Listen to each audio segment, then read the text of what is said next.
They called it the successor, the train that would carry the Orient Express legacy into the modern age. It was faster, more luxurious, equipped with the latest technology, and it was designed to solve a problem that had killed the original Orient Express. The problem of borders, of politics, of a Europe that had been torn apart and stitched back together in ways that made the old routes impossible. This train was supposed to be the answer, the new Orient Express for a new Europe. But today, almost no one remembers it. It ran for decades before quietly disappearing from the timetables. And the story of why it failed tells you everything about what made the Orient Express legendary in the first place. Because it turns out you can't manufacture magic, you can't engineer romance, and you can't replace a legend just by building a better train. Before we dive into this forgotten train, let me set the stage. By the 1950s, the original Orient Express was dying. World War II had devastated Europe. The Iron Curtain had fallen across the continent, cutting the classic route in half.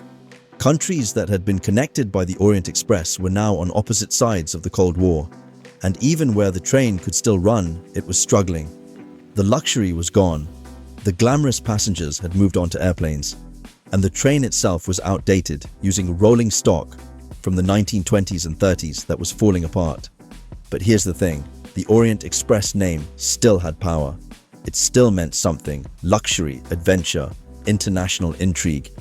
Even though the actual train was a shadow of its former self, the legend lived on, and railway companies across Europe saw an opportunity. What if they could create a new train? A modern train that captured the spirit of the Orient Express, but adapted to the realities of post-war Europe. A train that could bypass the Iron Curtain, connect the new Europe, and restore the glory of international luxury rail travel. Several companies tried, but one train came closest to succeeding. One train was positioned as the true successor to the Orient Express.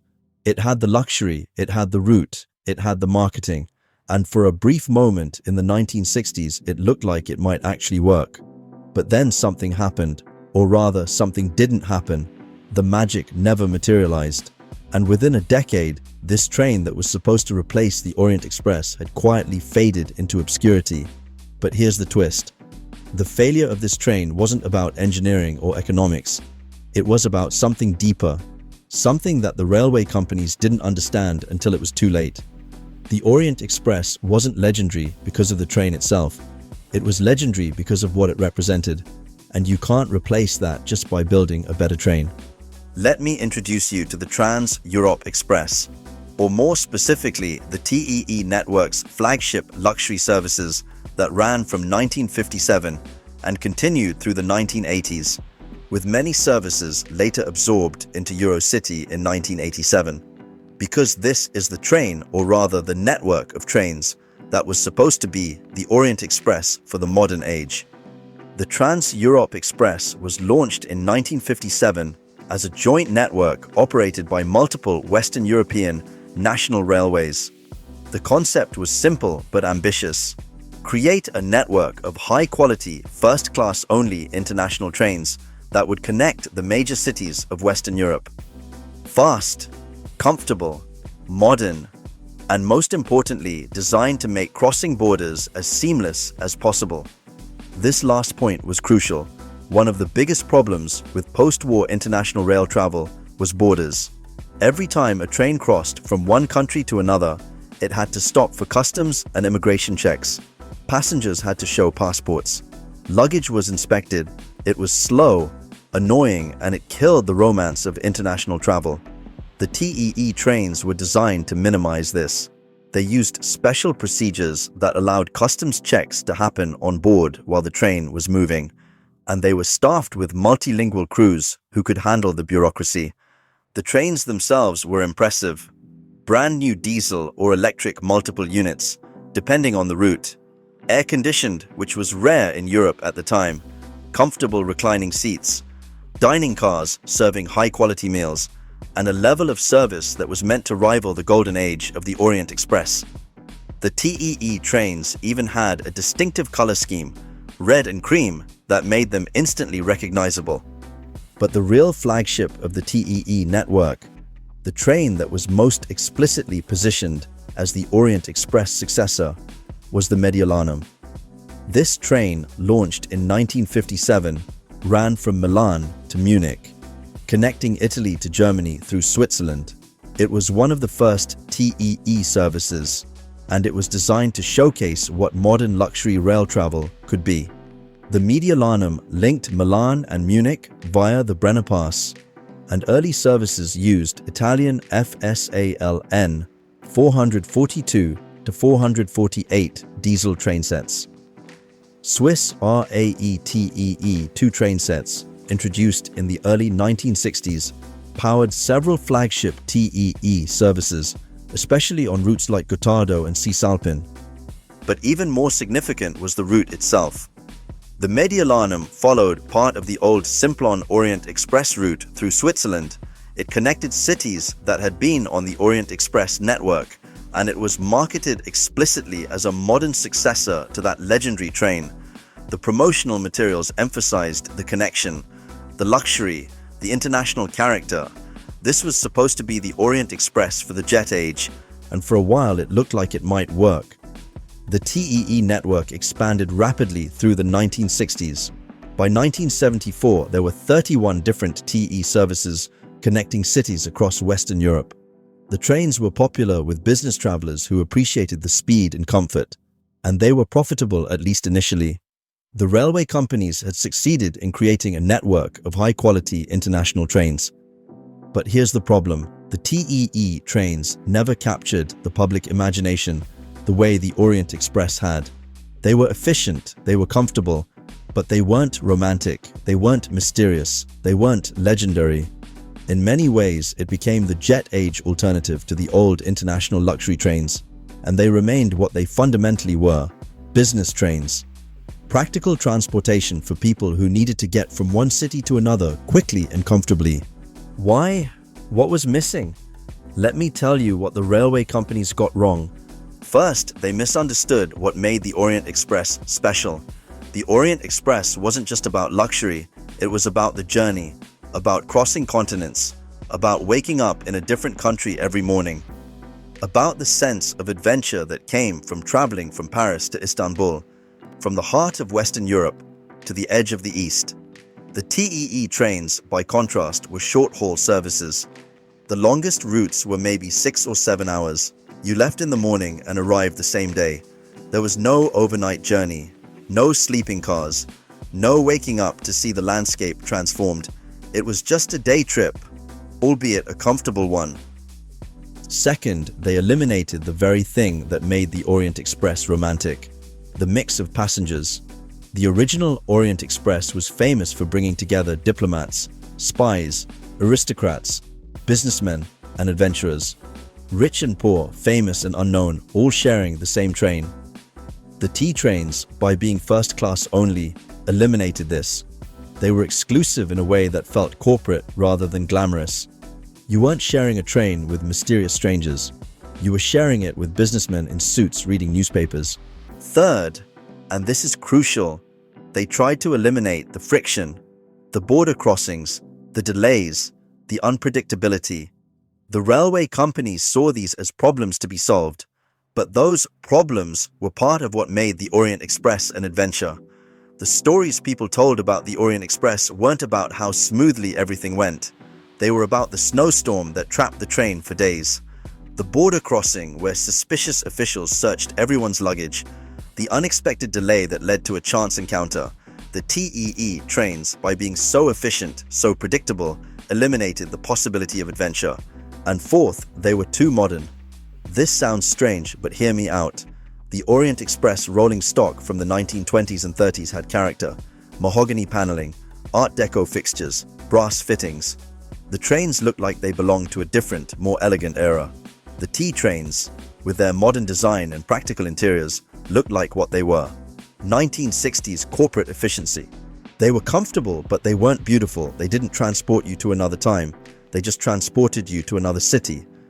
But the real death blow to the TE network, and to any hope of replacing the Orient Express, came from an unexpected source: the airplane.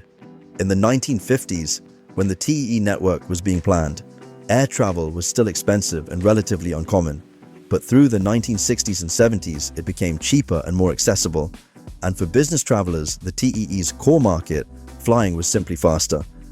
Why take a 6-hour train from Paris to Munich when you could fly in 90 minutes? The railway companies tried to compete. They made the trains faster. They improved the service. They added more routes, but they were fighting a losing battle. By the 1970s, the TEE network was struggling. Ridership was declining. Routes were being cut. And the trains that remained were increasingly empty. In 1987, many international TEE services were reorganized into EuroCity, and the TEE era faded out over the following years. Some of the routes were converted to EuroCity services, a new category of international trains that included second-class cars and were less focused on luxury. Others were simply cancelled. The trains themselves, those distinctive red and cream units, were retired or sold off. And the dream of creating a modern Orient Express died. But here's what's interesting. While the TEE network was failing, something else was happening. The Venice-Simplon Orient Express, the restored luxury tourist train, was succeeding. Launched in 1982, just 5 years before the TEE network ended, the VSOE did everything the TE trains didn't. It was slow, it was overnight. It used restored 1920s rolling stock. It was expensive and exclusive, but in a glamorous way rather than a corporate way, and it captured the public imagination. Why? Because the VSOE understood what the TEE planners didn't. People didn't want a modern Orient Express. They wanted the old Orient Express. They wanted the romance, the nostalgia, the sense of traveling back in time. The VSOE gave them that. It wasn't trying to be practical or efficient. It was trying to be magical, and it worked. This tells us something important about the Orient Express legend. It wasn't about the destination. It wasn't even really about the luxury, though that was part of it. It was about the experience of stepping out of the modern world and into a different time. A time when travel was slower, more deliberate, more romantic. A time when the journey mattered as much as the destination. The TEE trains, for all their comfort and efficiency, couldn't offer that. They were too modern, too practical, too focused on getting you from point A to point B quickly. They solved all the problems that made the Orient Express difficult, but in solving those problems, they eliminated what made it special. There's a lesson here that goes beyond trains. You can't replace a legend by being better. You can only replace it by being different in a way that captures the same spirit. The T trains were objectively better than the Orient Express in almost every measurable way.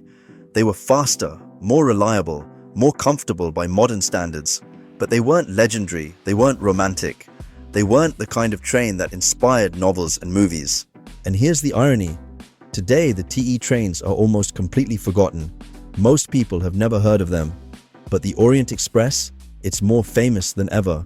The Venice-Simplon Orient Express still runs, charging thousands of dollars per ticket. The name appears in movies, books, and video games. And when people think of luxury train travel, they think of the Orient Express, not the Trans Europ Express. So what happened to those T trains? Some of them are preserved in railway museums. A few are still running on heritage railways. But most were scrapped decades ago. The distinctive red and cream livery is gone. The routes are served by modern high-speed trains that are even faster and more efficient than the TEE trains were. But they're not legendary either, they're just trains. There is one more twist to this story. In recent years, there's been renewed interest in luxury overnight trains in Europe. New services are being launched, old routes are being restored, and some of these new trains are explicitly trying to capture the Orient Express spirit. They're using restored vintage cars. They're focusing on the journey rather than just the destination. They're embracing the romance and nostalgia that the TEE trains rejected. Will any of them become legendary? It's too early to say, but they're learning from the TE's mistakes. They understand that you can't replace the Orient Express by being more modern or more efficient. You can only replace it by understanding what made it special in the first place. The sense of adventure, the international character, the feeling that you're not just traveling between cities, but traveling through time. The Trans Europ Express was a noble experiment. It was well designed, well executed, and it served a real need for a time. But it was never going to replace the Orient Express. Because the Orient Express wasn't just a train, it was a dream, a fantasy, a legend. And you can't engineer that, you can't plan it, you can't create it by committee. The Orient Express became legendary because it existed at the right time, in the right place, with the right mix of luxury, adventure, and international intrigue.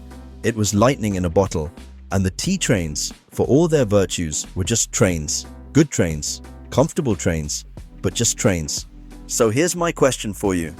If you could design a modern luxury train to capture the spirit of the Orient Express, what would you do differently than the TE? Would you go for vintage style or modern comfort, overnight journeys or day trips, exclusive luxury or accessible adventure? Drop your thoughts in the comments below. And if you enjoyed this story of the train that tried and failed to replace a legend, hit that subscribe button and ring the notification bell. We've got more forgotten railway history coming your way. Until next time, remember that sometimes the best way to honor a legend isn't to replace it, but to understand why it was legendary in the first place.